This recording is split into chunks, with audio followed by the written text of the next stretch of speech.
Lahko rečemo, da dela na prestavitvi komunalnih vodov potekajo po terminskih planih in se počasi bližajo k polovici oziroma zaključku.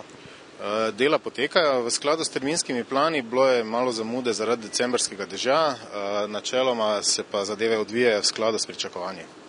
Zakaj ste se odločili za dela v dveh fazah in v čem se razlikuje prva od druge? Dvofazen sistem je bil potreben zaradi tega, ker je v tej prvi fazi, ki jo danes končujemo, bilo potrebno cevi v sistemu mikrotunelinga narivati, se pravi izkopati tunel in v njega potem poriniti te cevi, v drugi fazi pa se potem cevi samo zlagajo v odprto gradbeno jamo. Kakšna je smer kopanja in kdo ga nadzira? Smer kopanja je določena vnaprej z projekti, nadzor ima sama izvajalsko podjetje, v tem primeru podjetje Diate iz Maribora. Vsi tehnični vhodni podatki so bili pridobljeni predhodno, tako da se potem samo kontrolira sam potek del. Kaj storite z izkopanim materialom?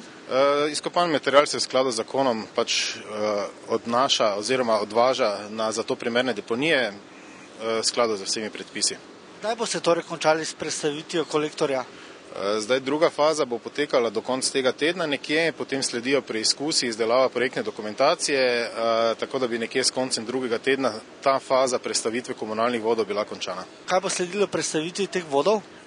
V bistvu se sledi nadaljevanje, prestavitev še vseh ostalih, ta je bil primaren, ker je najnižje, ostale prestavitve so terensko precej više, se pravi nasutje materijala in pa dokončanje dela.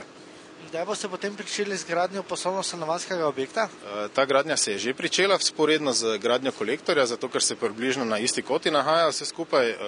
Kot vidite tule za nami so se začela dela na prvi temeljni plošči, tako da dela na poslovno-stanovanjskem objektu že potekajo oziroma garažnem delu tega objekta.